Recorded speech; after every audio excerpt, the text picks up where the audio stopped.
بسم اللہ الرحمن الرحیم۔ السلام علیکم ورحمۃ اللہ وبرکاتہ۔ پیارے بھائیوں اور بہنوں، امید کرتا ہوں کہ آپ تمام احباب خیریت سے ہوں گے۔ اللہ تعالیٰ آپ سب کی تمام تکالیف اور پریشانیوں کو دور فرمائے، آمین ثم آمین۔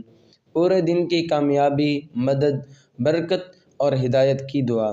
حضرت ابو مالک اشعری رضی اللہ عنہ سے روایت ہے کہ آپ صلی اللہ علیہ وآلہ وسلم نے فرمایا، جب تم میں سے کوئی شخص صبح کرے تو یہ کلمات پڑھے، یعنی ایک مرتبہ یہ کلمات پڑھنے ہیں: اصبحنا واصبح الملک للہ رب العالمین، اللہم انی اسألک خیر هذا اليوم وفتحه ونصره ونوره وبركته وهداه، وأعوذ بك من شر ما فيه وشر ما بعده۔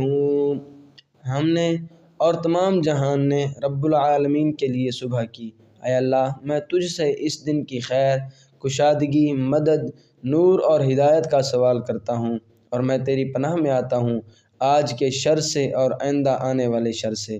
اگر شام کے وقت یہ کلمات پڑھیں تو یہ پڑھ سکتے ہیں، لیکن اصبحنا کی جگہ امسینا پڑھنا ہے، اور اصبح کی جگہ امسا اور الیوم کی جگہ اللیل پڑھیں۔